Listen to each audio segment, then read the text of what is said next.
Good evening.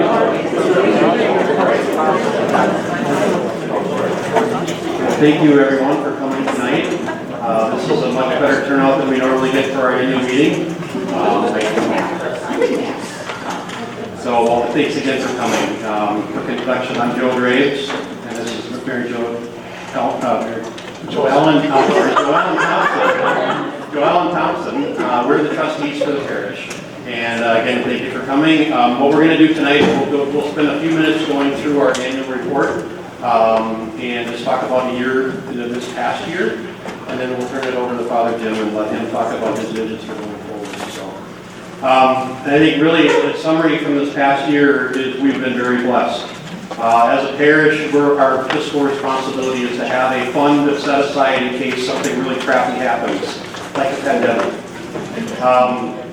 We did not have to touch that fund at all this year, and we actually did have a very strong financial year, thanks to the generosity of everybody in this room and everybody in our parish.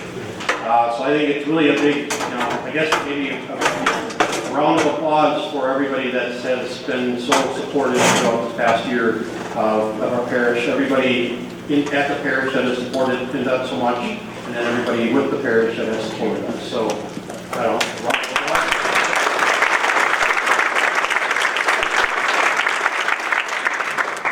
Take a look at the financial statement. We actually ended up in the black. We had a surplus this past year, and I wanted to just touch base a little bit about how that happened. We did make some, going into the pandemic, we weren't sure what was going to happen, so we did make some staffing adjustments to reduce our expenses for the parish. But we also were eligible for some financial assistance from the government, the PPP, Payroll Protection Plan grant. That was a loan last year. This year it turned into an income as that loan turned into a grant. So that was $99,000, and if you take a look at our surplus, that pretty much equates to what our surplus was for the year. As usual, the parish has done a good job of managing our expenses. We kept them in line with what we had budgeted and what we've been doing over the past years. But because of the generosity of the parish, not only did we stay within budget, we actually were able to do a lot of capital projects. We put out a wish list every year. We pay as we go. We only do these projects when we get funding, and all the projects that we had on our list were funded. So we were able to put gutters on the building, replace the gutters. We were able to do the upholstery on the pews. There's a long list of items that we were able to do because of the generosity of the parish above and beyond what we normally do. So in general, it was a very good year considering what we were going up against in the pandemic. So with that, I'll turn over to Joellen for some comments. I concur with everything that what Joe had to say. The other thing that we were able to do is we were able to do 2 drive-by picnics this past year. The first one we did because we had a budget line item that we needed to meet, and in the middle of the pandemic, how were we going to do that? So kudos to the picnic committee who came up with the drive-by strategy. It went over really well, and we made equal to almost what a normal picnic would have been. And because people were away from the church and in their homes and didn't have a lot of community going on, we made the decision to have a second drive-by picnic to spread that word of community and encourage people to come out and appreciate all that we had to offer. So those 2 events contributed to our positive balance as well. So again, without the generosity of all those that could give and all those that supported with volunteer hours, we are extremely blessed. Other than that, you got the annual letter, you read it. If you have any questions, we're willing to take them for a few minutes, and then we'll turn it over to Father Jim.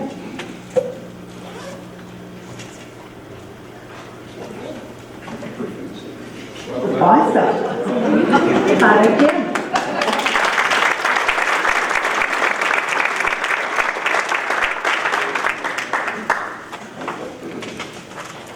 Black is one of my favorite colors, as you know, so that's why there's no questions here tonight, I think. So thank you very much to the 2 of you for the great work that you do. Joe, I'm just meeting you, coming here to be here. Joellen, I have known you and how many generations of your family for many, many years, so I I was very excited when in Chicago that I discovered that you were in this role. So thank you so much. And thank you all for coming here. I'll be very honest with you, I was telling the staff last week and earlier today that I expected one table to be here tonight. I mean, one long table, not little mini table.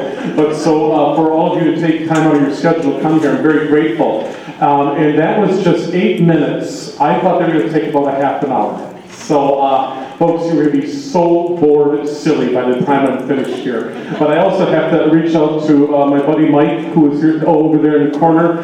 I just preached to our kids in the school 2 weeks ago about guardian angels and archangels, because it was the feast day of St. Michael the Archangel, and I said, call upon your archangels, call upon your guardian angels more appropriately when you need some help. And today when I came into this room, it did not look like this, and I am so bad at technology. Mike is so good. So God sent me a guardian angel named Michael today, so I'm very grateful for that. Folks, if this is a little blurry for you, don't worry about that. That's to keep me on track and to keep you a little engaged, okay? So I don't think there's any words that you have to read other than the prayer that I have here, but that's just to kind of stub the information I give you so I don't have to rely too heavily upon notes. For those of you who are at Mass this morning, you know that today we celebrated the feast of the North American Martyrs, the Jesuits who settled in this area and who gave their life completely and totally for the greater honor and glory of God.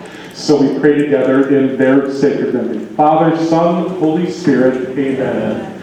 O God, who by the preaching and the blood of your blessed martyrs, John and Isaac and their companions, consecrated the first fruits of the faith in the vast regions of North America, graciously grant that, by their intercession, the flourishing harvest of Christians may be everywhere and always increased. Through Christ our Lord. Amen. Folks, before I go forward and set out a little plan for the parish, I need to go backwards. And quite frankly, perhaps half of my talk tonight is going backwards, so you know where I've been. You know, I've been here just a few times since I left you so many years ago to move into vocation ministry full time, and then while I was doing that, just getting into my groove in that, I was tapped to become pastor of the college and Old St. Joseph Church.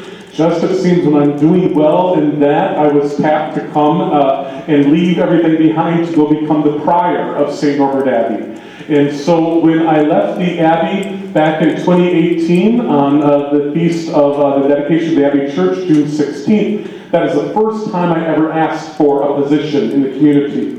And there was 2 reasons for that. I had just buried my mom and dad kind of back to back, and many of you were there, at least my dad's funeral, which was held at the college church at that time. But I knew that as prior, it would be very difficult for us to fill the Chicago position.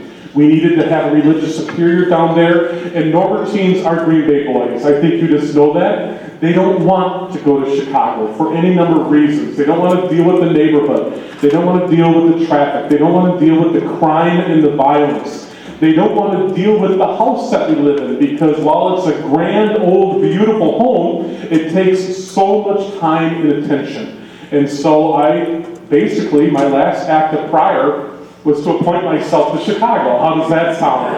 And it worked very well. When I went there, the abbot asked me to give 3 years, okay? In my mind, and I told him, I said, Dane, I will ride you out as abbot. I will be there for 10 years, hopefully. But in reality, I was expecting 6. Chicago is not our domicile. It's a quasi-domicile. Deep here is where we belong. But I thought that I'd been doing some pretty decent work there. And I developed a bit of a vocation within a vocation.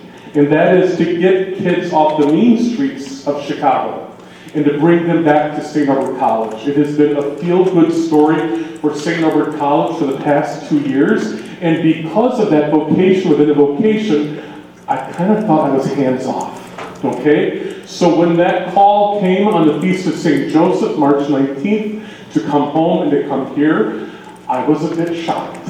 I just have to let you know that. But not only did I want to go there to Chicago to work with the Norberton seminarians, which was my primary responsibility in leading the Overteen community down there. But this place, I've been there, and I think you know where it is. It's just over there in Alloway, on the other side of the river. That is Green Bay Correctional Institution. There have been many stories told about my 22 years with the Green Bay Packers, which I love tremendously. But I deliberately went there to try to foil that, because in my priesthood before the Packers, I had the young and the old and the rich and the poor. And going to the Packers to minister in such a deliberate and focused way there, it set my priesthood off a little bit balanced. And so I went to go see a dear buddy of mine, Bishop Bob Morton, and said, how can I get my life ministry back in balance? And he said, Jimmy, would you ever consider going to Green Bay Correctional Institution? I bet you won't, he says, because we can't get any priests to go there. They're terrified. They drive past there. They hear stories about what goes on there. I understand fully if you just don't feel comfortable going there. Do you know what my honest to God response to Bishop Morna was? Bishop, I taught at Abbott-Penning's High School. That's where I ended up for 19 years. And quite frankly, from my perspective, friends, that what I did there, I loved, loved, loved. I baptized many of them. I confirmed many of them. It was a labor of love. What I also loved is I had to have Sunday Mass on Thursday morning because of priest shortage. You couldn't go there on Sundays for any number of reasons, and because we were needed in parishes.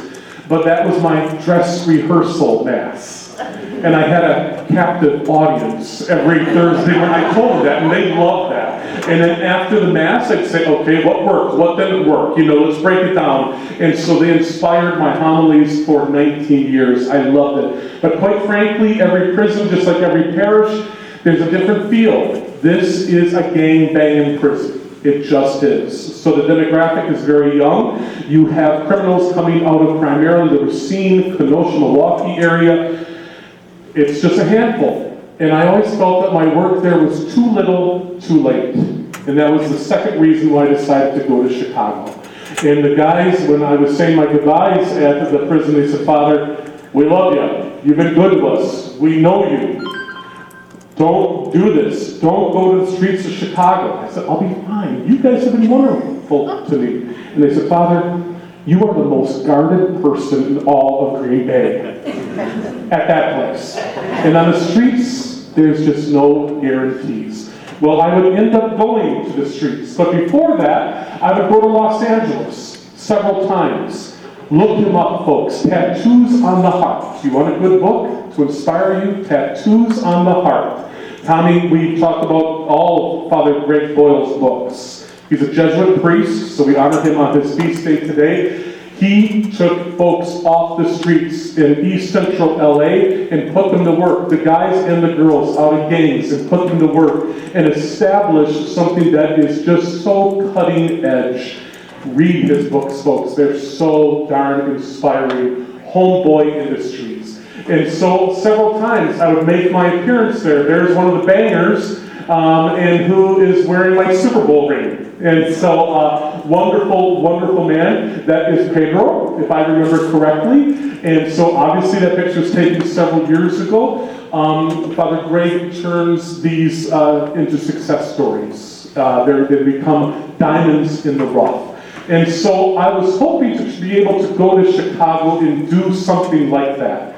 Folks, just so you know, this is what I learned at Green Bay Correctional Institution, that the majority, it's a staggering amount, like 85% of gangbangers in the United States are Roman Catholic. They're Catholics. Part of that is because of the Latino culture, okay? And so I would see this, the image of Our Lady, Guadalupe to the right. I would see that all over the neighborhoods where I would serve.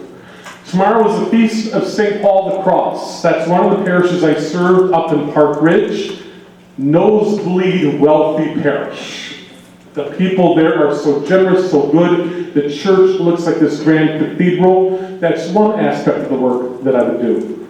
But the other side was in the mean streets of Chicago, where nobody that would look like this would go. I still remember going on the south side off Jeffrey Boulevard on 73rd Street, St. Philip Neri Catholic Church, right in the heart of the black community. It's my first Mass. It's probably the third week I'm there in Chicago. And of course I'm dressed like this, as I always am. And I have my car, which is outside in front of the church with my Wisconsin plates. And I get out of the car and I go into the back seat of the car to get my vestments. And all of a sudden I can see through the back window, uh-oh, this is not going to be good. 3 big guys come up to me.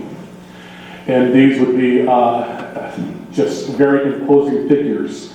And all of a sudden, as I'm getting out I do pack heat, but it's a holy water sprinkler. That's all that I use. And I'm thinking, what am I going to do about this? And so all of a sudden they say, boy, you've got some nerve.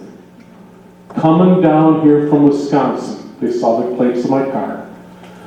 Dressed like that in our hood, you're looking for trouble. So I take out my vestment and I come and I look like this.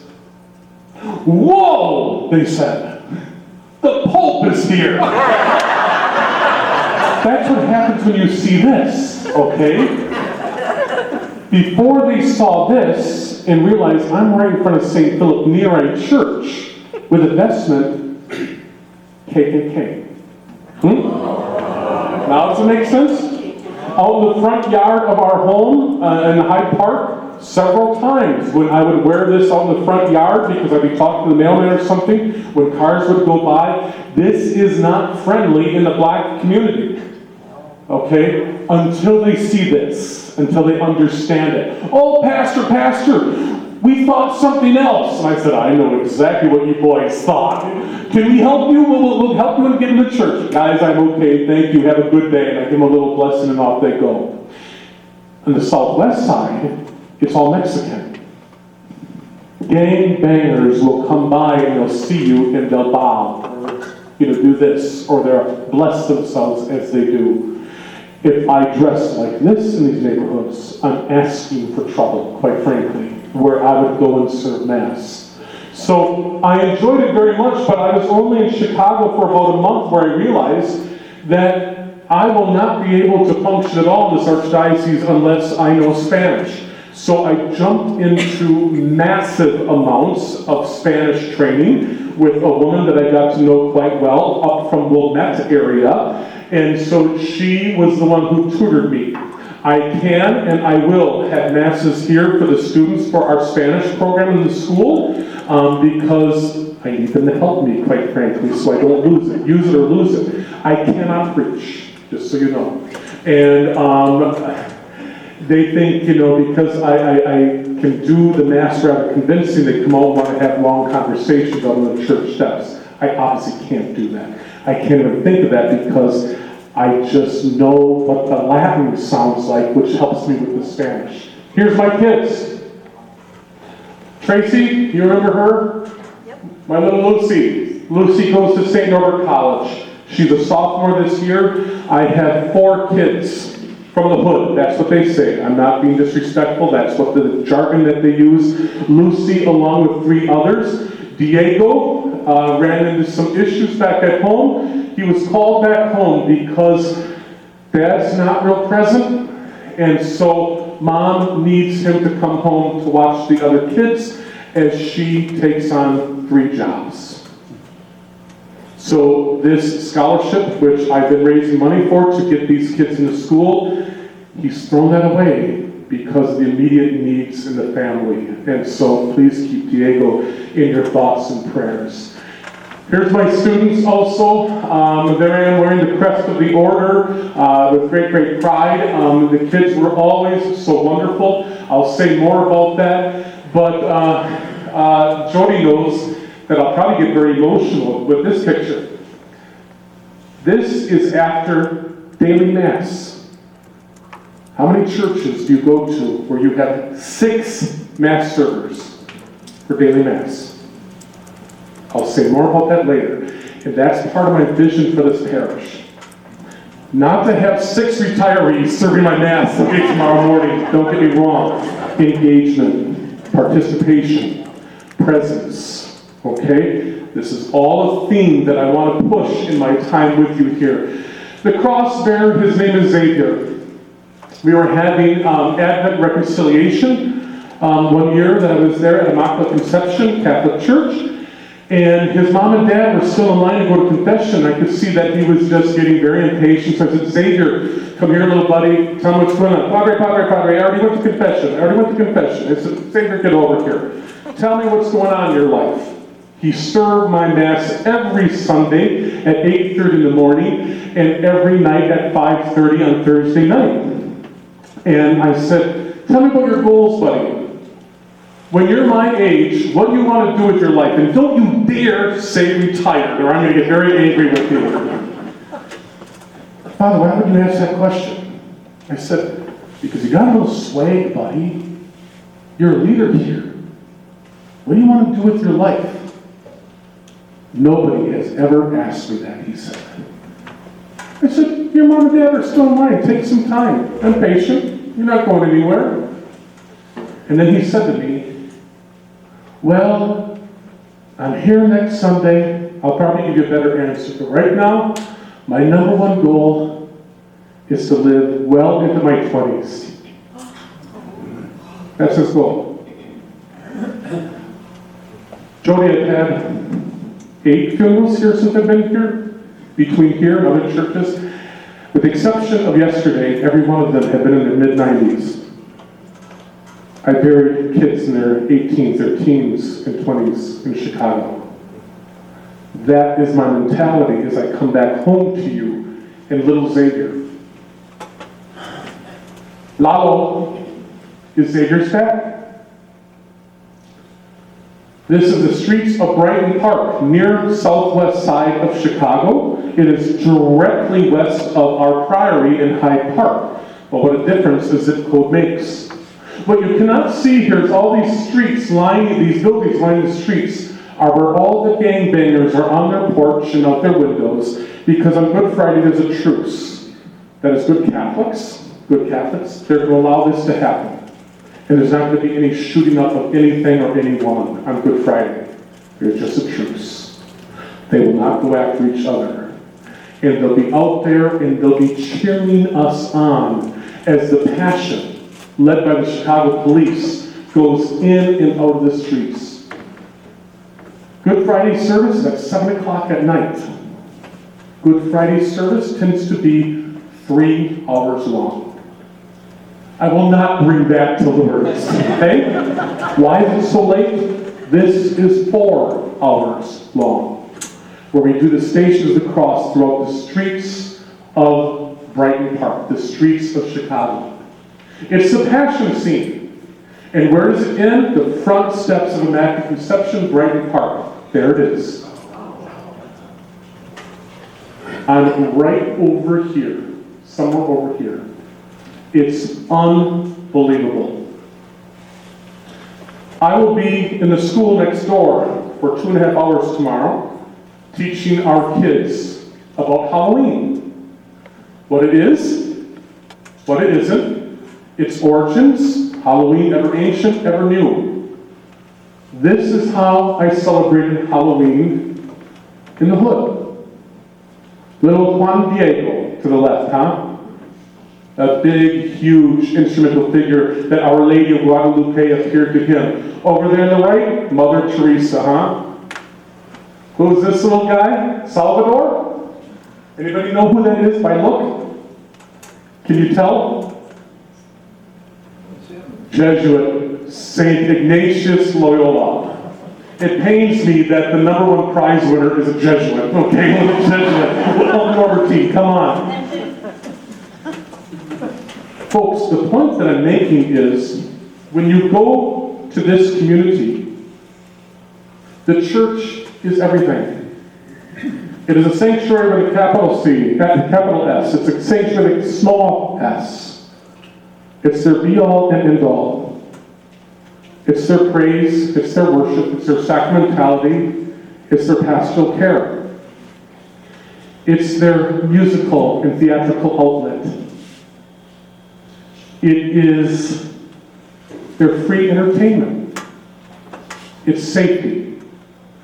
Until one night, when just in front of the church, a young 13-year-old across the street from 42nd in California was shot in her living room. Drive-by shooting. Was it intentional or not? Diego comes up to me and says, Padre, we must do something about this. We want to help them out. I said, is she one of ours? I said, I will go to the hospital, I will visit with the family. No, she's not Catholic. But we got to help her out. Absolutely, she's across the street. And he says, we've got to put together a festival. And I said, okay, do you have time? This is like Tuesday, do you have time? Yeah, we'll put it all together. So I'm expecting a little bake sale for Jesus, okay? There they are. Look at that. This is something as big as St. Willie's Jam, if you've ever been there. One of the best picnics in all of the diocese. I can't imagine how much time and energy it would have taken. The word got out on the streets that the kids are doing this for a kid across the street, and they want to celebrate in a great, great way. It was a total success. The money they raised to help her with her hospital bills was phenomenal. Folks, total engagement. The church is their everything. Safety, fun, exciting, playful. I don't want to come here and hope that we have to go through something like this. But I want us to have a similar respect for Lourdes. I want this to be your everything. I just do. But sometimes we all suffer, and certainly even as a poverty-professed Norbertine, I have way too much affluenza, huh?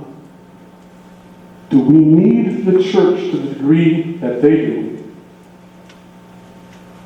I think in this diocese, in this part of our world, because we have so much, and because we're doing so well, thanks be to God for such gifts, I think we can develop a very casual relationship with the Lord. And we can check in when we want to. Our needs are so different. How can we build a church? We did it in a grand way back in 1999, didn't we? How do we build a church now? Where I don't get flack on the phone. And I'm not usually the one that gets flack. It's this beautiful staff that we have. That when all of a sudden they want to have a baptism here, well, what does that belonging look like? Rules of engagement. Because if there's not skin in the game, we're celebrating Halloween, aren't we? If it's not integral, if it's not connected, then it's hocus pocus and not sacramentality. How do I, as your pastor, how does the staff here, who has so many more years of experience than I do, how do we, as family and as church, try to inspire people to be here, not just in their bad days, or their really, really good days, but all days.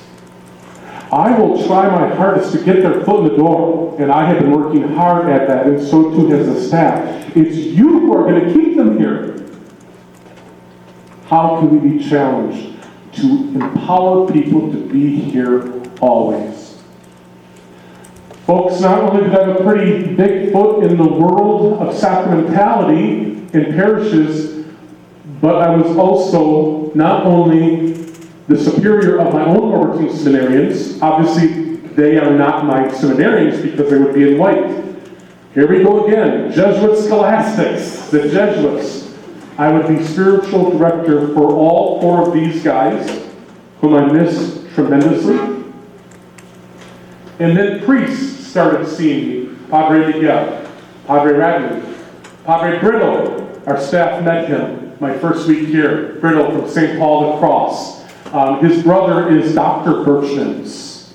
He's pretty well known in the diocese. So that is Father Brittle. And I can't wait till he can come up here and have Mass with you. So that is what I was engaged in for 3 years, loving it tremendously, when all of a sudden the call came. Okay, kind of like the call from the Holy Spirit. I never knew the Holy Spirit had the voice of Dame Radecki.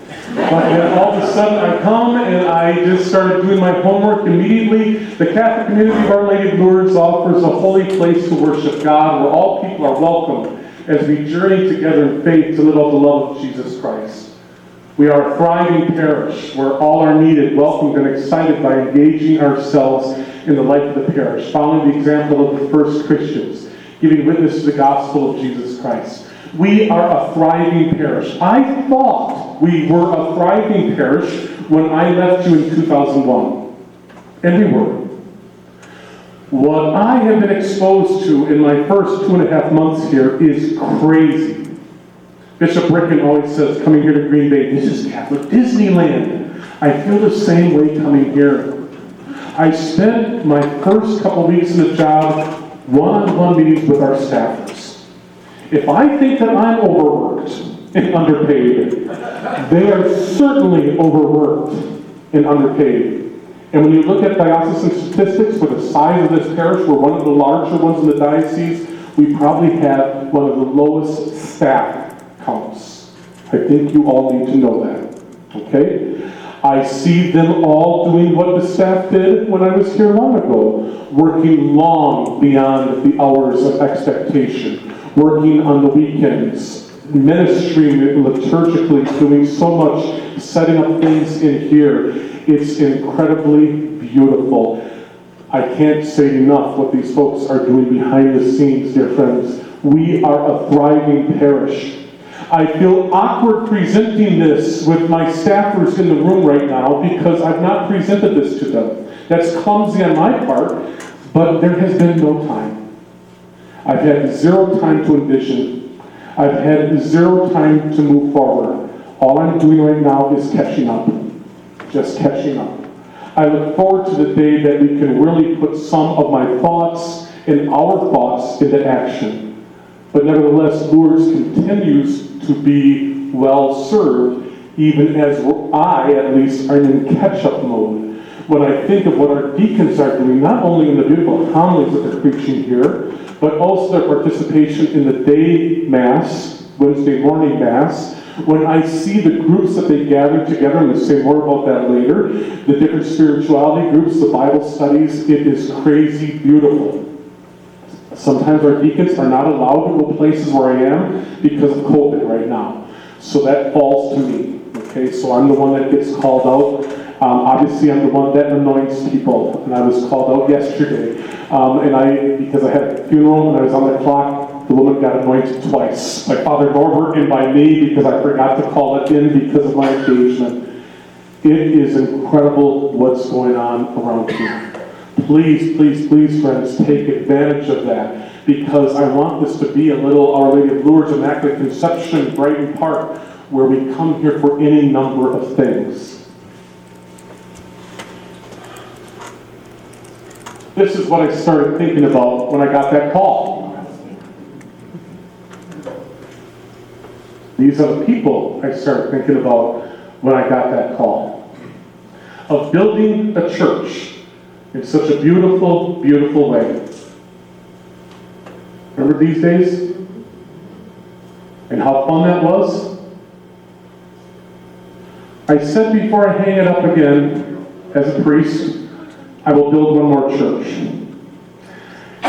The clock is ticking on me, okay? So I'm changing my mindset that I will build a church with a capital C. Okay?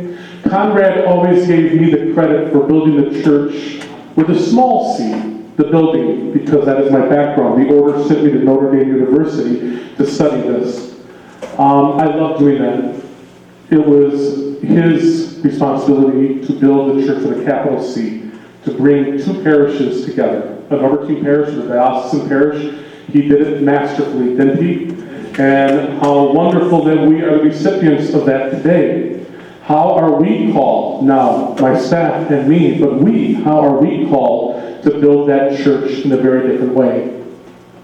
And there's so many blessings along the way that I encounter. when I come here.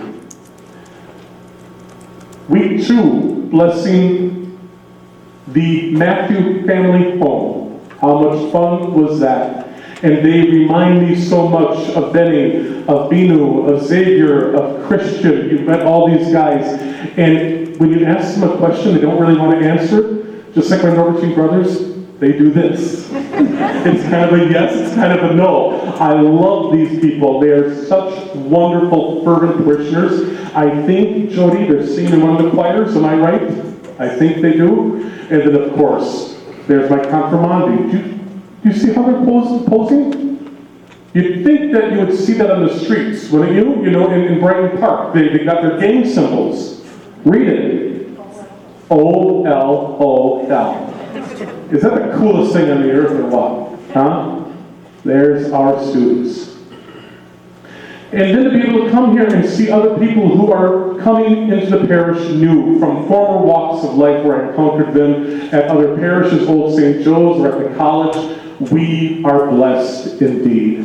What a firm foundation. I can still use that phrase that we used 22 years ago when building this church. Christ is our firm foundation, and you are the living stones of the body of Christ.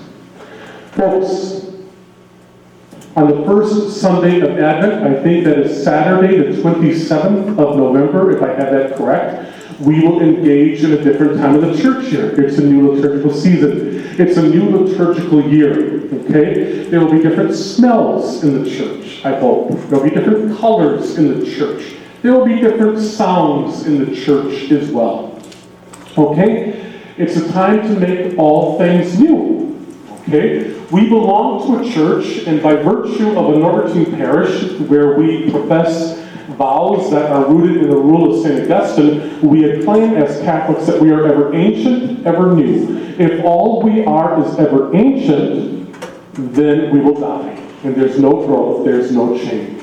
If all we ever do is be ever new, then whatever passing fad attracts us. You know what I mean? We are not grounded. As a Catholic Church, we just can't come in here and do the things that we want to do or that I think feels good. Now, Vatican II allowed for some of that, huh?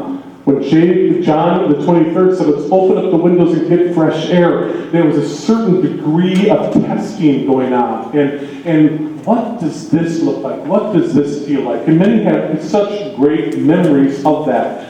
But we belong to a larger family. And so, in my knowledge, in my mindset of Catholicism, we can live out something that's very ever ancient in a very new way, something that's very global in a very local way. All the pastors you've had come here with their gifts and talents, they come here with their limitations as well. This guy, one of the best examples of priesthood I've ever experienced in my life when I was a young college freshman at St. Robert, when he was pastor of Old St. Joseph Church. Through thick and thin, this guy was a social animal. You knew that, okay?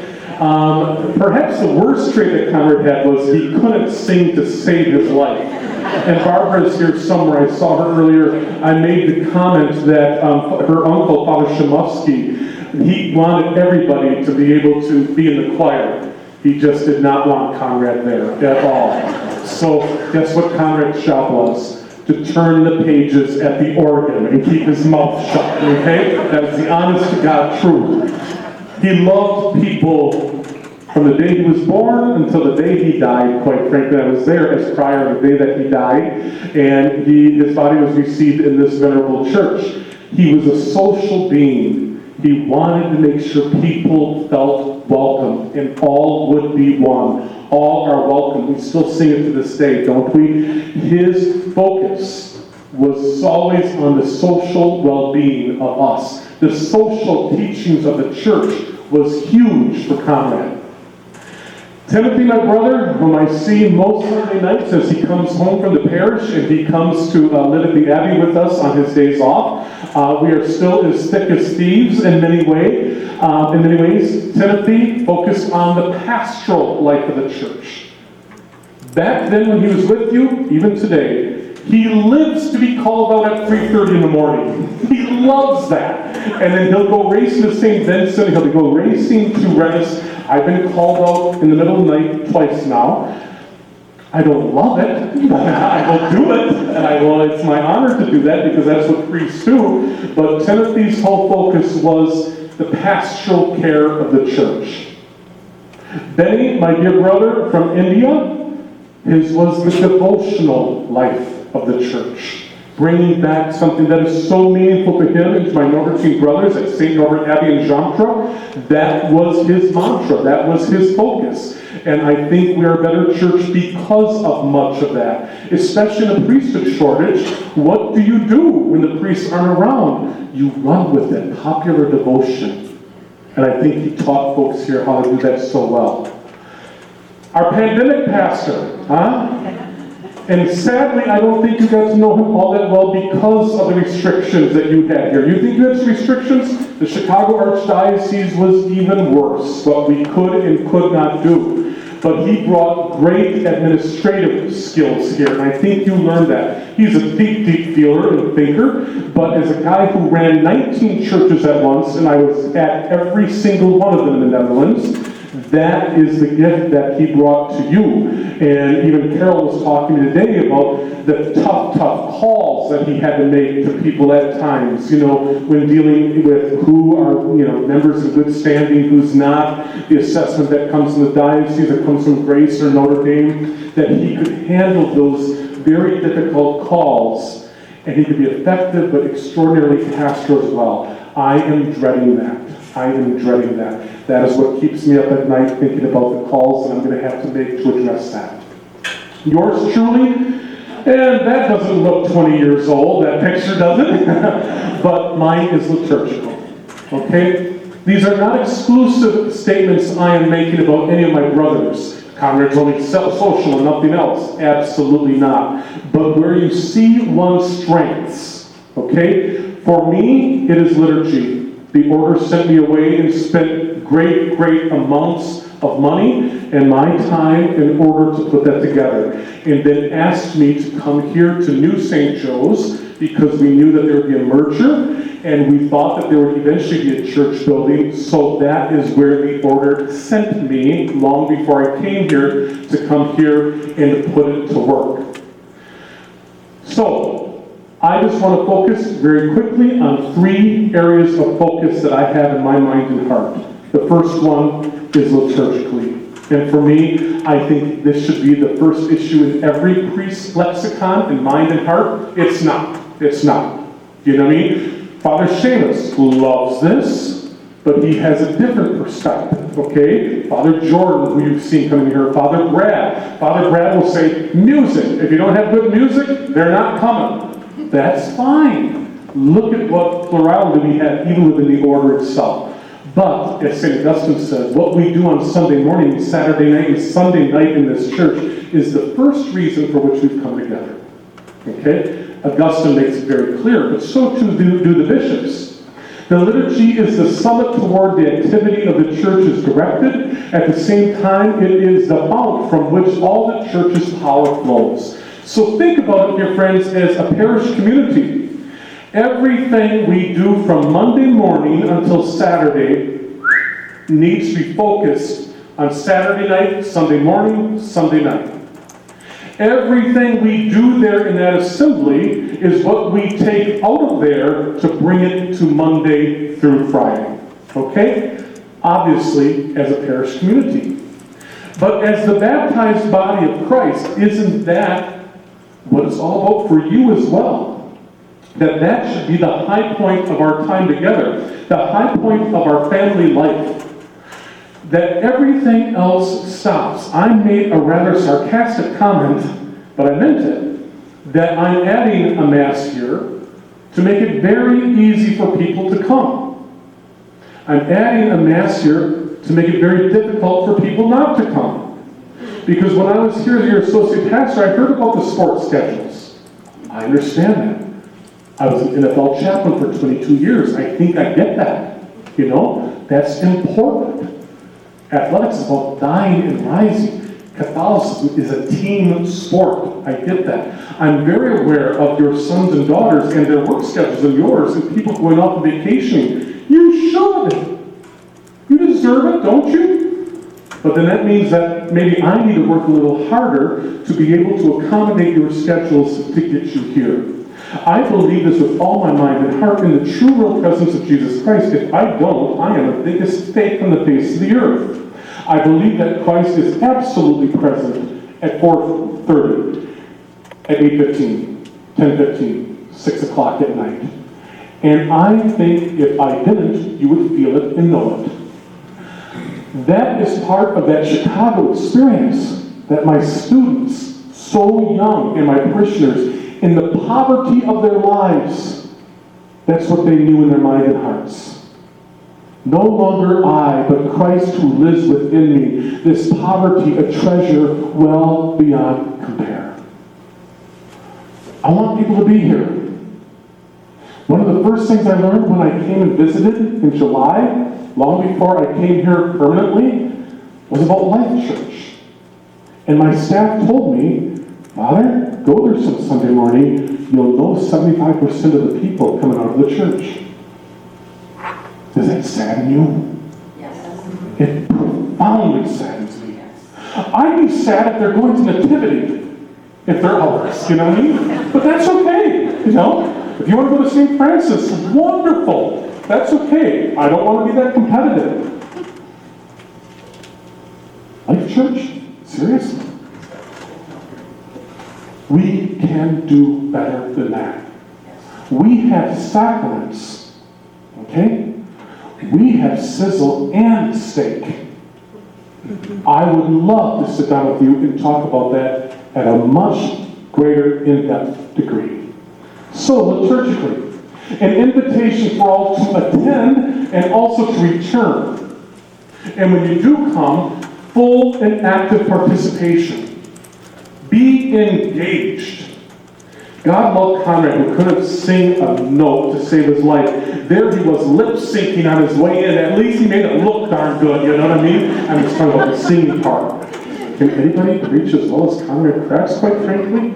He put it on paper, and he put it out there every single Mass that guy ever celebrated. You knew it was at his heart. Invitation for the faithful to engage in simply one liturgical ministry. And look what I put in a little size 10 font. That is idealistic. You know what I mean? Wouldn't that be wonderful if everyone, and how many, 1,500 families, whatever we have going on these days, if everybody would just do one thing. I don't just mean one liturgical thing. Okay, my issue is the spring picnic. Okay, my issue is decorating the church. My issue is community distribution. Every base will be covered a multitude of times. Okay? How do we get people to engage in one thing? Because that's rather idealistic, we need good people to be engaged in many things. This is just like a Norbertine issue. The busy get busier. Shut off the camera, Lynn. The lazy get lazier. Isn't that life? That's not just my family. That's the way it is. How do we engage people? To have all liturgical ministries covered for all Sunday Masses beginning the first Sunday of Advent. It is wonderful how many of you are stepping up to the plate, even in the midst of COVID. I get that. But it is very unnerving, and it makes me a nervous wreck when I'm thinking, are we going to have enough ministers to cover the celebration? We have more and more and more people, it seems, coming each week. Thanks be to God. I hope they're fed well here. I hope they return. We need to take care of them. It's part of our hospitality. It's a part of our engagement. It's part of our evangelization. I hope that the first Sunday of Advent, we will start seeing all those bases covered. Mass servers. We're going to know exactly what choir is going to be on that what Mass. Community distributors. Ministers of hospitality. We need to try hard to get that going. I realize that there are people who still do not feel comfortable coming because of all that's going on health-wise in the world.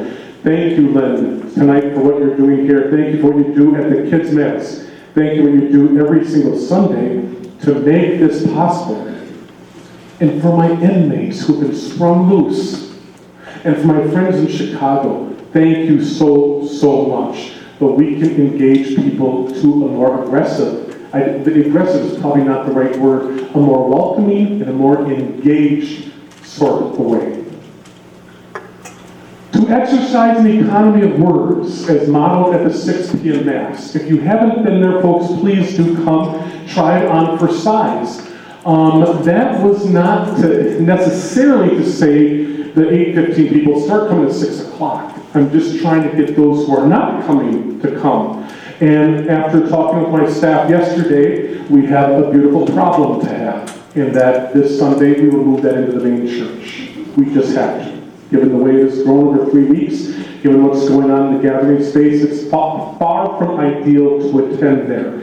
Okay, when you're out in the gathering space, and it's just a mess, audibly and also visually. And so I'm very grateful, especially for Carol and Kathy and Mike, who have fed me over these past couple of weeks as to what's going on at that Mass that I can't see. But at that Mass, it's an economy of words. My homilies are shorter, to which you want to go ring the bells right now, don't you? The homily's shorter, not a lot of chatter. It's Bishop Bob Moore, they say one of my first months here, the main thing is to keep the main thing, huh? Okay? We are a big enough parish that we can have different feels at different Mass, different contexts. One Mass, it might be smells and bells. Another Mass, it might be Mass in the grass. We can do a variety of different things because of our population, because of the atmosphere here. We have the resources to do that. But an economy of words, focus on what is most important. And towards that end, I list simplified greetings, a reduction of redundancy. Okay, I'll work on that as we move towards the season of Advent. Jody is second to none when it comes to this stuff and what she's doing. She's just not twinkling ivories, quite frankly, folks. She does that very well. And she also chants like an angel, quite frankly. And sometimes I hear it in the office. So the thing is, but let's look at addressing some of these things. Reduce announcements. I learned that several years ago as prior, that, how many times we have to say the same thing over and over and over again. If we have a parish bulletin, let's use it. If we have social media, let's use it. There's things I want to plug at Mass, yes, but, there has to be some sort of a happy medium there. Avoid explanatory directives. I say this because there's so many priests out there. And this is what Seamus would be cracking up right now if he was in this room, Father Seamus, that, okay, right now I'm going to incense this altar. Because with the incensation of the altar, if you have to explain it, it's dead. Do you know what I mean? If you have to go explain a piece of art, then it loses its awesomeness. Huh? You know what I mean? So, to cut back on some of that stuff. Like at Lourdes Liturgy. There's the Roman Missal. I don't go making things up. I think you know that. The homily, you've got great latitude, okay? But I do what the church expects of us to do. Folks, this is a book that I'm reading. The expression that you see there was penned or vocalized by Pope John the 23rd. And part of his philosophy behind Vatican II, a life of daring simplicity. Okay, I am so grateful because I know that Pam is here somewhere. There's Pam and Jody and Sue. You've been engaged in this, and then of course you give your honey-do list to the guy next to you as well. But knowing that I need kind of a clean environment to work in, you should see. I should give a tour of the sacristies in this church. What they did here is crazy beautiful. And as you know, I did some myself. I needed to do a little work here, and I apologize. I'm going to tell you right now, I cleaned some things out without asking for permission because I was getting ready for the new Sunday night Mass here, and I wanted to focus on some candlelight. Okay, well, this. So you see that Pam went and polished all these up, but here you have that beautiful St. Boniface window of the Sacred Heart, which is lit for every Mass, okay? But then here you had a crucifix. And then over here you had Jesus from the second Sunday of Easter, Divine Mercy Sunday. Jesus, Jesus, Jesus, Mary. That's a little much. Okay? And so I did some cleaning. Okay? There's Jesus. He's on the back wall. So he greets people as you walk your way out. Divine mercy, that is meant to be a seasonal reality of the life of Christ and his mercy. Divine mercy does not have a calendar, folks. It's every single day. But we focus on different things at different times in order for this and this to be central. Mary, notice, she's to the side. This is clean Mariology, okay? Sometimes things creep in where Mary, she's a patron of this parish. She's a patron of the United States as Our Lady of the Immaculate Conception. Do not get me wrong. There's a time and a place, okay? Folks, buckle up, because it's going to get a little dicier as I take this a little further. I was saying this to somebody tonight, to Joelle. Thank God Mike is doing Bible studies. Am I right in saying that, Mike? You have your Bible studies with different groups. Thank God he's doing that. That is not something I would be good at. I love the Bible because I got to preach it. So do you, Mike. So do you, Bob. But the thing is, that's not my area of expertise. I would love nothing more than to take you through the liturgy documents. So when things calm down here, I would see groups getting together here, or perhaps a little more, fun place or sociable place where we can delve into these documents. So you know what the church expects of us in decorating, in sacred music, and why we do what we do. Tommy, you remember for the Packers, once in Minnesota, I had a teaching mass, Mike McCarthy. That was so cool. I've been a Catholic all my life. I never knew any of that stuff. Unbelievable. The church, the liturgy, the space will come alive in a whole brand new way.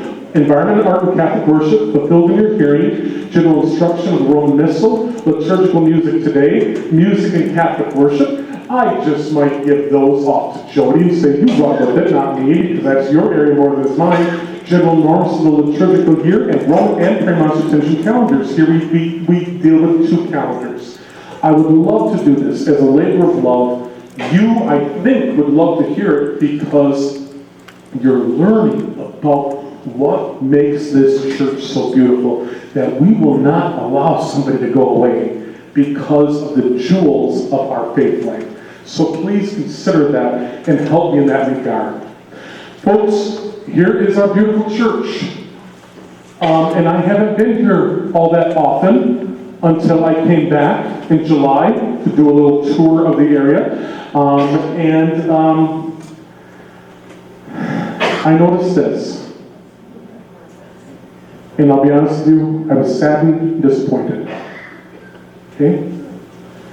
As a Norbertine, St. Norbert is the patron of the Holy Eucharist, the apostle of the Holy Eucharist. That is at the core of who I am and what I'm about. That is why this is central. Central. Just like St. Norbert Abbey, just like Old St. Joseph Church. Boom. It's right at the heart. When we built this church in 1999, Joe Ellen's dad took us all over the Midwest to tour parishes, to look at what was being done up there. Everything we did here was following the rules. Everything, okay? Even the seats, which people come in here and think, who arranged this? Some college students at Old St. Joe's. Where did this newfangled thing come up? Guess what? It's 900 years old. It's 900 years old. It predates 500 chairs facing in one direction. Great amount of time and energy was put in the study and the catechesis. Now,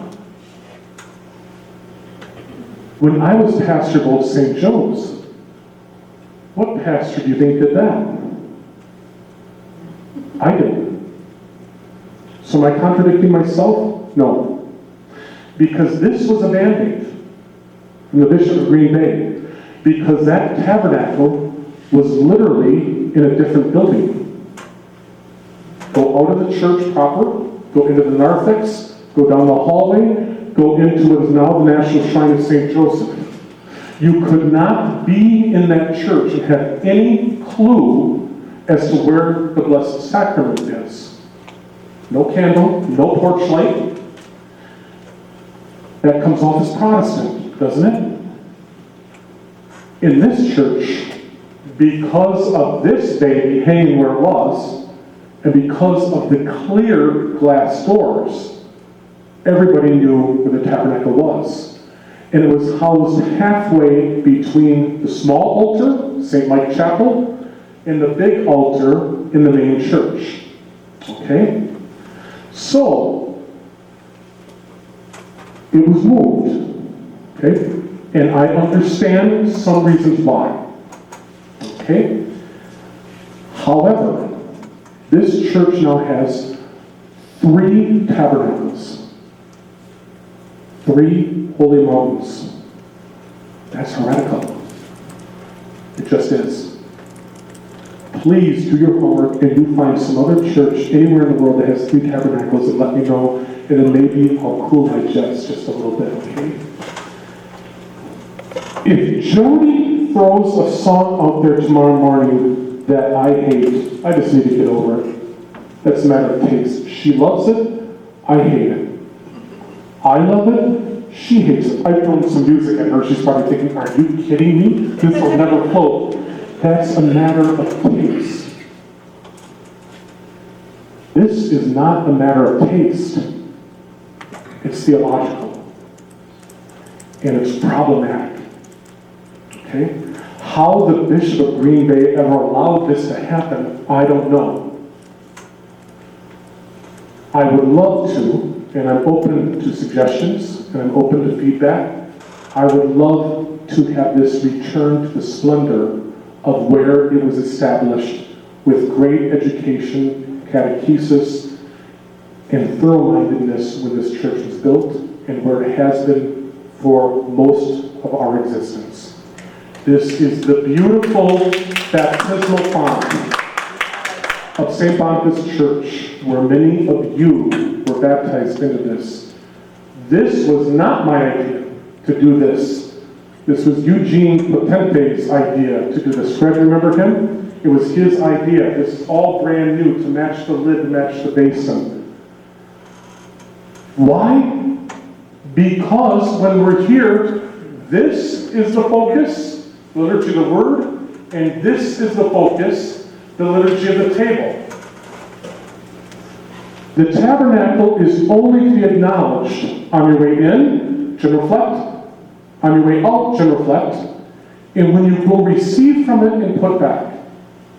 Now, tomorrow morning at Mass, Mike, you watch for this.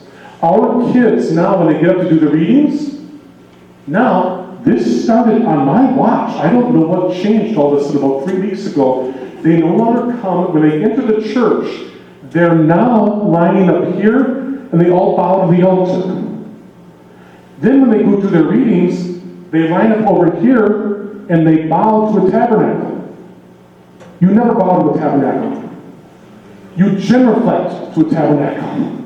You bow to an altar. Coming in, genuflect to the tabernacle. Go out, genuflect to the tabernacle. During the Mass, you avoid the tabernacle because Jesus meets Jesus. This is the high holy mountain. This is the summit. This is our focus. Okay? When this tabernacle was brought in, was there appropriate catechesis? Were you taught all of this? No. Okay? So, because it's there, I must honor it. Excuse me. Oh, there goes my... I must honor it. And I'm going to have one of the elders' boys put this back together when I'm talking. Because it's sacred and it's beautiful, but much like... Thank you, Joe. Much like the small chapel, Sometimes less is more.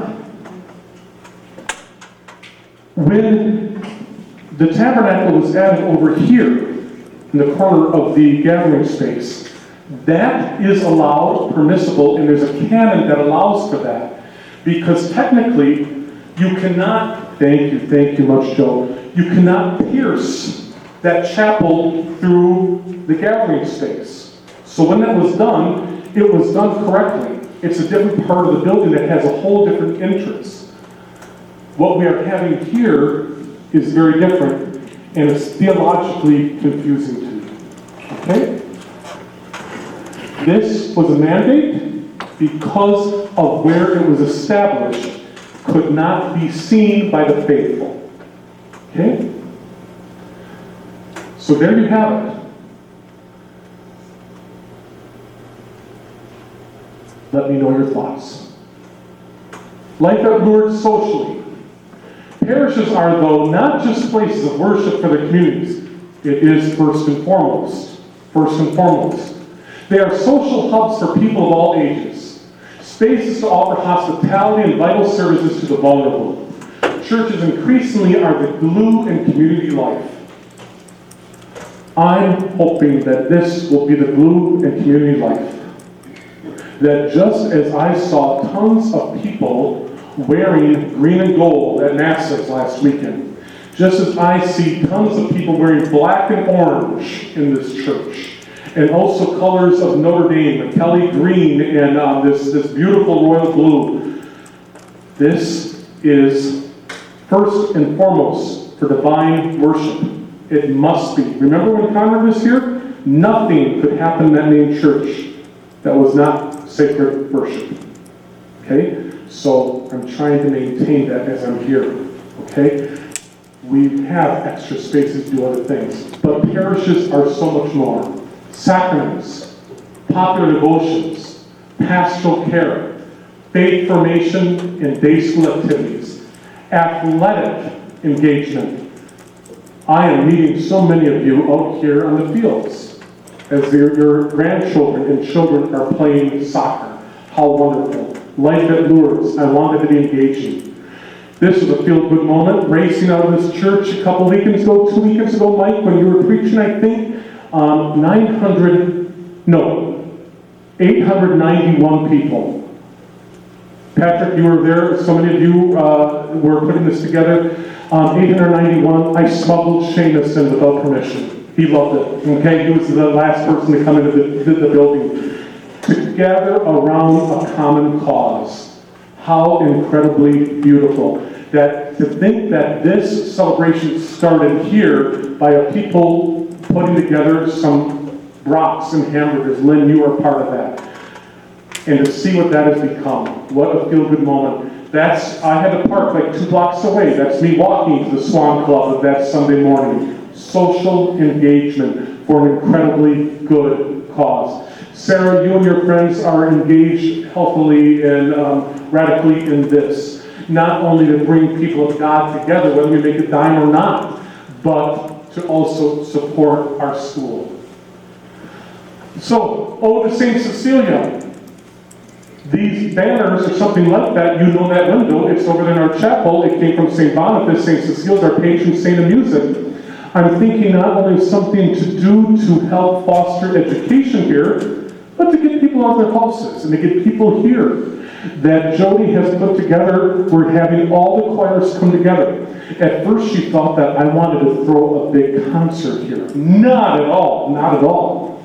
As we move into Advent and we do new Advent songs, I would like them to do that before a live audience. Okay, call it Sing Along with Mitch. You know, follow the bouncy ball. But where we're exposed to new, wonderful music, where we learn it there, not for a 4-week season, you know, the moment we learn it, it's gone, you know, because we move into Christmas. It's social engagement. It has a very specific purpose.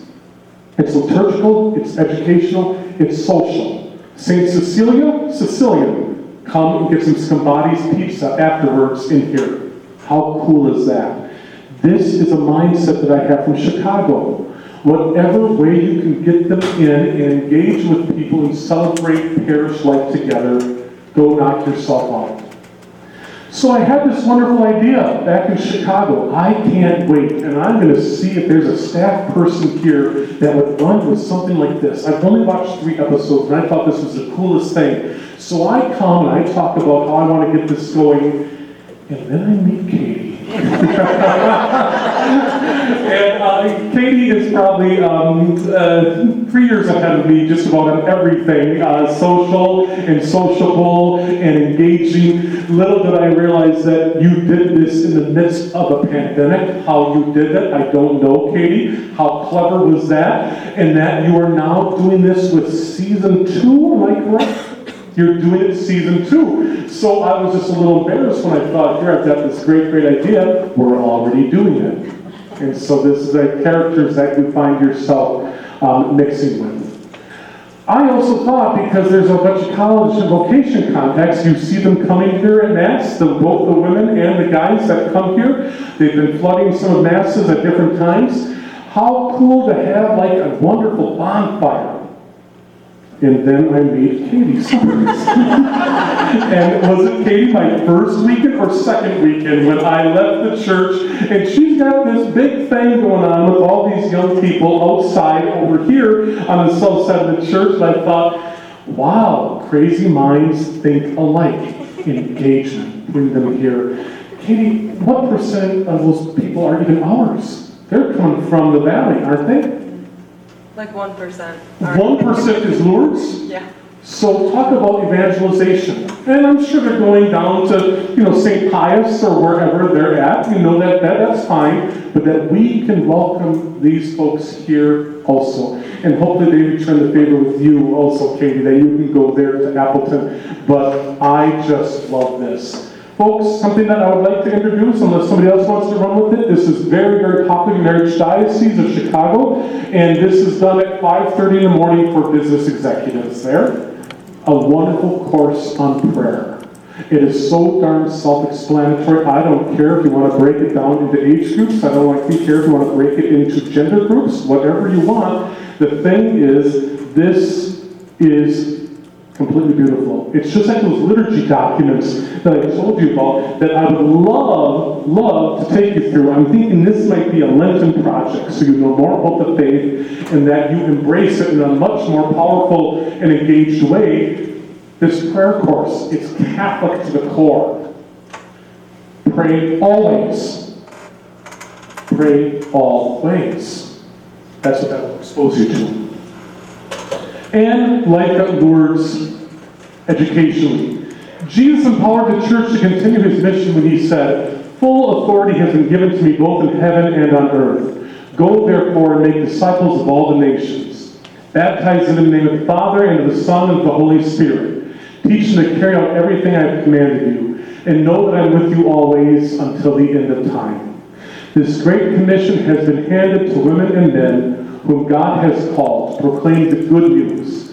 This ministry of teaching and forming has traditionally been a hallmark of Our Lady of Lourdes, St. Boniface, and St. Joseph from the very beginning of those parishes. Folks, I said something kind of flippant. When I say flippant, it wasn't flippant, it was just rather spontaneous. When the past, you know that we have children's liturgy to the Word, the people of God program, the kids of God. And it's every other week. Timmy, you're a huge part of that. But when I watched it this past Sunday, and from my perch up on the high holy mountain, I looked to my right, and Tracy has that entire section of the church filled with catechists. I've come from very large parishes in Chicago where they clamor to get 3 or 4. Where did these kids come from? I called Tracy as I was driving to the Abbey tonight, and I said, I need to have the addresses of some of our confirmation students, because I remember in former days, when I was here at this parish, you confirmed them, and you just gave them a get-out-of-jail-free card. They stopped coming. I don't know what's going on here, you people, that they are coming. And not only are they coming, Beck, they are ministering to us in incredibly beautiful, beautiful ways. How wonderful is that? This was crazy beautiful. Last Wednesday night, Mickey, thank you. Pam, thank you. I shouldn't be bringing up people's names. Sue, Gary, thank you so much for what you did wrapping around this campus. It was so beautiful, beautiful. Coming into the church, and guess what, folks? They sang. They sang last week. And I don't know why I wouldn't think that they would. But how beautiful indeed. There they are gathering at the foot of the bell tower in such a wonderful, wonderful, incredible way. There we are, wrapping it up, the procession, getting ready to go into the church at the foot of the bell tower as we conclude our rosary devotion. Folks, in addition to what we do here on Wednesdays, this is crazy. If you see it, my thanks to all of you who serve as catechists to come here and to promote that program and to give your time and your talent to teach these kids. Some of them don't want to be there. They've had long days. What I noticed 2 weeks ago, Tracy, is some of them came right off the football field. Sometimes that cafeteria can come up a little nasty, you know what I mean? But they're here, and how wonderful, how beautiful. And when you're down there, knock yourself out as well. And so, thank you, thank you, thank you. Why did I add confessions on Wednesday afternoon? To roll me right into the school, to be there, and to help out where I can, or to be a substitute teacher, or to come in and talk about something church-related or educational, hopefully liturgical, because that's an area that I know something about. I don't know a lot, but I know a lot about liturgy, okay? But the Lourdes School, folks, and I don't need to be redundant because I wrote this to all of you a couple weeks ago. When I left here, we had 397 kids in the school program, okay? We had double classes of everything. I come back and we are less than half of that, okay? I don't know how to respond to that.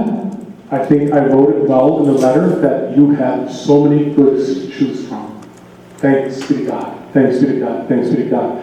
I want you to know that this is one of the goods, and I want you to consider that. The response to that letter, I've not heard anything negative yet, and I'm open to hearing that. I just am, and I will be understanding. But when Carol told me that as an Overton pastor, and we are the pioneers of education, the two smallest schools in Grace are Overton schools, I'm confused by that.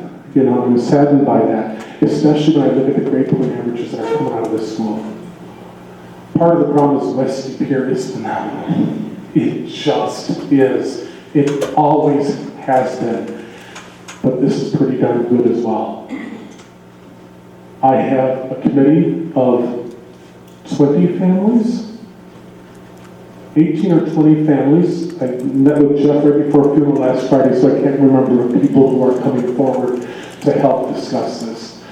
I don't know how many of you remember Bill Bonet, a great, great professor at St. Edward College. What he did is he manipulated a picture. I apologize, it's so blurry, but this is First Communion Day over there in front of St. Joseph's School on the college campus, where some of you graduated. The building is now taken down, but because he was such a lover of the youth, Bill Bonet manipulated it that they're all sucking lollipops. And he thought that that was in spirit with Abbott Pennings that would give the kids candy to make their First Communion Day a little extra special, hopefully after receiving Holy Communion. So that's why I had that picture there. And here we are today. The blessing of the backpacks, their first day of school. Folks, if you want to be edified, come to Mass tomorrow morning. Watch their reverence. Listen to their proclamation. They're singing. The choir is growing every single week with what Monica Lewis is doing there. And as Sue Peterson gives us her 60th year of playing music at those Masses. Can you believe that? Sue Peterson, 60 years doing this for us. And there she still is knocking herself out. So folks, I'm hoping to grow this, and I'm hoping that you will help me. But I do have helpers along the way. And these people are the unsung heroes that have helped me along the way. I could tell stories about every single one of them, but you know them longer than I do. You know them better than I do. I told Joe and Joella tonight that next year when we do this, guess what? Kathy, Carol, Michael, Bob, Katie, Jody, you're on. I want this parish to know what they're doing. And what they are doing so extraordinarily well, and what they are doing from the heart. And they ask for very little. Very, very little. And they keep giving and giving and giving. You need to know that. It came up earlier tonight, the issue of the wish list. I remember when Conrad initiated that back in my day. Back then, this young guy, brick and mortar, bells and whistles. I like things, you know that. I like vestments. I like a church that looks beautiful, you know that. I'm thinking of personnel as a wish list to help these people in their ministry that they can have a little time off more than they're getting right now. So folks, let's build a church. Okay? I'm 55. I probably will not get a chance in today's church to build another one with brick and mortar. Although Pete, you and I had a Buildings and Grounds Committee meeting Thursday morning at the Abbey, where Pete serves us so well at the Abbey. Maybe we'll put on an addition there, who's to know. But we're building a church with a capital C. Liturgically, socially, educationally. Give me more time on the job. Give me more time to meet with my staff when they're not so busy and I'm not so busy, and I can put more flesh to this. It's an honor to be here. I kept you way too long, 6:30, 7:30. I was hoping, we were hoping to get done with 7:30, but just like a homily, it just keeps going on and on. And right now, Joe, give me the hook. You guys, thank you for your time. You have anything to say before you leave? Do I take questions or no? I don't know. Okay, I'm putting you on the spot, folks, and you don't have to have questions, and maybe you need to think about something and call or write or whatever. But anything that you need to say before you head out. Thank you. And I'm open for challenge. Thank you, but I'm open to challenge. It's like, Kate, I don't know who said that, but if there's something that I did not articulate very well, if there's something that I'm going too fast or I'm going too slow in certain areas, I need to know that. You guys need to give me feedback. That's what this is about, okay? Yes, go ahead. Not a question, just a comment. Having gone to Premontre, I enjoyed your comment about comparing pennies to the prison. I can't wait to tell our boys that too. There's a couple Premontre cadets in here tonight. Thank you. However, just so you know, I was on the Board of Education for Notre Dame for 9 years, so there's enough love to spread around to the predecessor school. Thank you. Yes? Did I misunderstand, and I don't know, maybe I just took it wrong. Did you approve of or disapprove of us wearing Packer things to church? Oh, I love that. Okay. Oh, my. I got the impression that... Oh, no, I'm sorry. Oh, no, just as you wear your green and gold and your black and red. Oh, my. Oh. Do you want to see what I have underneath the habit? This would probably be appropriate. Let me just tell you, Archbishop Jerry Lespecki is a dear friend of mine. He's a Knight of the Holy Sepulchre, of course, he's a canon. He's the Archbishop of Milwaukee, and we bet on games. Okay, the Chicago game every year twice, and he owes me so many dinners. He's a Chicago boy. He was Archbishop of Milwaukee, and he's going on pontificating about something and everything, and he's making fun of me because I have my blacks on with the Packer jacket. Thank you for answering the question, Kay. I would never have a problem with that, so I must have said something rather clumsy. But then I said, yeah, Archbishop, are you any better? And he says, what do you mean? I said, may I be forward? I reached into his breast pocket, his suit coat, and he wears a rabbi just like I do when I'm in blacks. I pulled him apart, this nasty navy blue t-shirt with this orange C right here from Chicago. How did you know that? I said, it shows, Archbishop, you know what I mean? So, oh, no. I love when people show their colors, but I want us to show our colors too. Yes, absolutely. Thank you for asking that, Kate. I wouldn't want anybody to leave without that, especially with the husband that you have.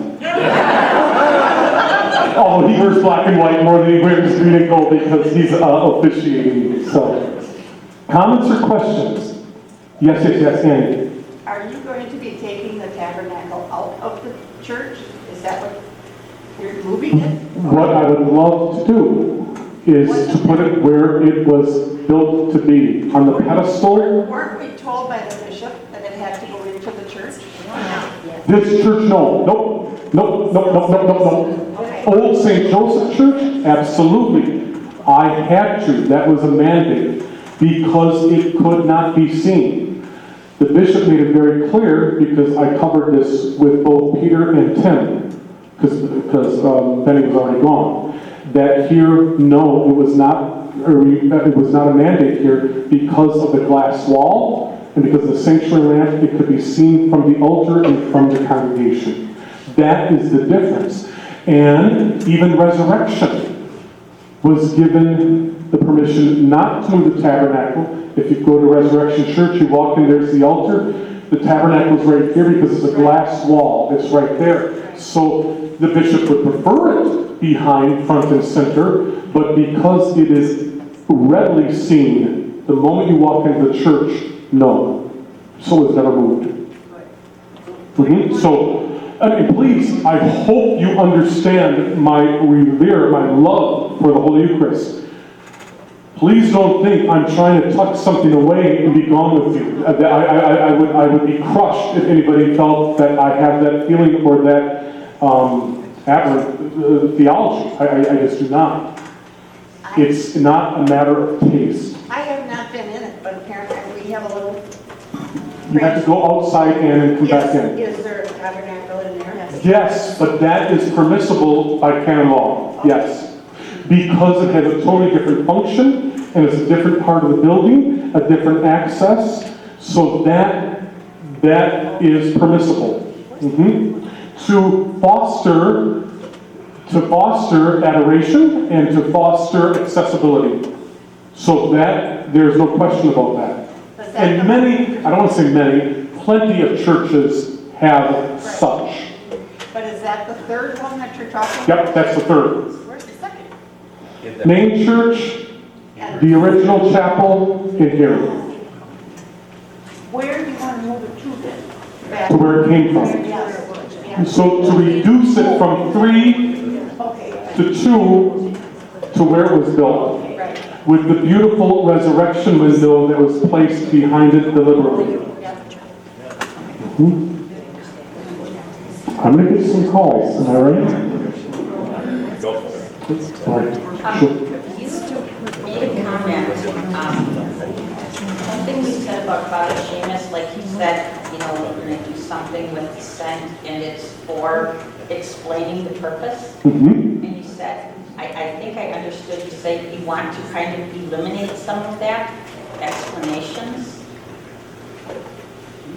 For instance, when you are engaged in a liturgical movement and you start saying, I'm going to do this now because this represents this and this represents this, it happens all over, especially at funerals, okay? It happens at weddings. What we're going to do now, if you have to explain that, I, as a celebrant, am not making the awesome mystery known.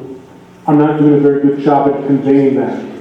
So you'll probably, if you come to a funeral with me, or you will not hear me say, okay, now I'm going to incense the candle, because the candle represents, that happens all the time in other places. So it's that sort of chatter, okay? I do want to say that, not about what you were referring to, but when you give, when there's little explanations, like during, that's helpful, because many people have left the church and maybe coming back, and forgot to, so Sure. we don't know Sure. why things are happening. Exactly, Lord, the difference between a bondage and a flexion. There's just very different differences. As Jody knows, and Mike, when I've been taking our masters through, you do not bow when you're holding an object, you know what I mean? You don't bow to the altar when I'm holding a monstrance, because it doesn't get better than this, you know what I mean? So the altar is secondary. You know, now I don't need to overburden people with rules and rubrics, okay? But that's where I would love to do something in this room in the season of Lent and take you through there, because it's enlightening, it's beautiful, it's captivating in some ways. It's like, I never knew that. Yes. You know, why are there 3 bowls in the tank? Why the baptismal font? Why are there 3 steps up to the altar? Why, when I don't have this sash on, do I wrap it around 3 times? What is this? It's an apron, yes it is. It's also representing Mary, the Mother of God. You know what I mean? Why is this hood cut off? There's reasons for all that, both practical and spiritual. And I would love to expose you all to those gems, if I can use that word, gems of the church, the jewels. That's not meant just for clerics to know that I can do my little private thing, you know, at the altar. If you are aware of that, and if we can have an environment that is welcoming and beautiful in all the ways, you know, did you notice, like, underneath that Marian statue, what Sue just did 3 weeks ago? I mean, it's not only the look, but the craftsmanship is crazy. It's, you know, the sewing job, it's just so well thought out. You know what I mean? An Advent wreath, what is it? What isn't it? Tomorrow, all afternoon, in this room, Halloween, what is it? What isn't it? I'm not one of those that you can't trick or treat. No. But to tell them where the origins come from, and how might that educate your mindset as you look for a costume this year. Shake it up. Do something different. You know, do something fun. Make it creative. Make it educational. Another thing that, you know, my staffer's working about, is this going to happen to trunk or treat? How clever was that? I think Kathy was the one who said, Father, what do you think of this? I just started giggling. I'm thinking, that is incredibly gifted. And such a gift to our kids. You know what I mean? And that's engagement, and that's hospitality, and that's welcoming, and that's honoring people, you know? What is that referring to, trunk or treat? Trunk or treat. Anybody want to say anything before we wrap it up? Kath, you're the one who threw it at me.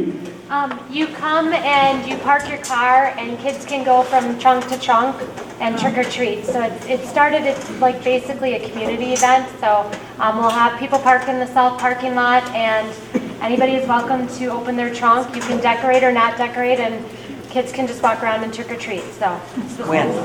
On the 31st at 11:30. So after 10:15. And the only thing I get out of my trunk is a donut, and I don't mean the edible kind.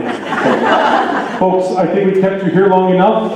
Thank you for coming, and please let me know, let a staffer know if there's anything I need to know. Thanks to the 2 Joes for arranging this, and thank you for your time, you guys. I so appreciate that, okay? Thank you.